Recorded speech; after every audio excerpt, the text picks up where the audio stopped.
রাজধানীর গুলশানে বিএনপি নির্বাচন পরিচালনা অফিসে সংবাদ সম্মেলন করছে নির্বাচন পরিচালনা কমিটির মুখপাত্র মাহদি আমিন। আমরা সরাসরি যুক্ত হচ্ছি তার বক্তব্যে। প্রভাব বিস্তারের চেষ্টা প্রমাণ করছে যারা ইনসাফ প্রতিষ্ঠা ও দুর্নীতির বিরুদ্ধে বয়ান তৈরি করে তাদের কাছে প্রশ্ন করা যেতেই পারে টাকা দিয়ে ভোট কেনা তাদের সেই দুর্নীতি বিরোধী বয়ানের সাথে কতটা সঙ্গতিপূর্ণ।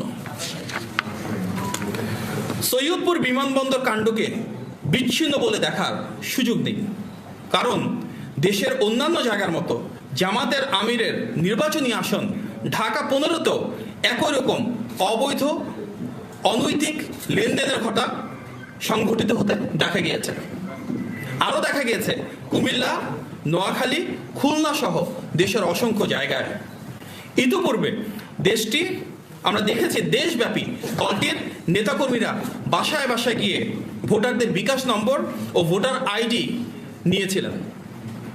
তবে বিকাশ, রকেট বা নগদের মাধ্যমে এভাবে অবৈধ অর্থ প্রেরণ বা জান্নাতের টিকিটের প্রলোভনকে ধর্মপ্রাণ দেশবাসী ইতিমধ্যে প্রত্যাখ্যান করেছেন। গণমাধ্যমে প্রাপ্ত সংবাদ অনুযায়ী আমরা দেখতে পেরেছি দেশের অনেক জায়গায় ভোটারদের মাঝে ভীতি ছড়াতে সেই রাজনৈতিক দলের সন্ত্রাসীরা দেশি অস্ত্রসহ বাঁশ, পাইপ ও স্ট্যাম্প জড়ো করছে। বিভিন্ন জেলায় সহিংসতা, অতর্কিত হামলা, অগ্নিসংযোগ, ভোটারদের ভয়ভীতি প্রদর্শন ও অর্থ বিতরণ করছে। এইসব ঘটনার সাথে সম্পৃক্ত ভোটের মাঠে নানা বিশৃঙ্খলা সৃষ্টি সহ অনৈতিক কার্যক্রমের সঙ্গে জড়িত সেই দলের অনেকেই ইতিমধ্যে আইনশৃঙ্খলা বাহিনীর হাতে গ্রেফতার হয়েছে। ডিটারজেন্ট বাদ দিন, ফ্লোর মুছতে লাইজল নিন।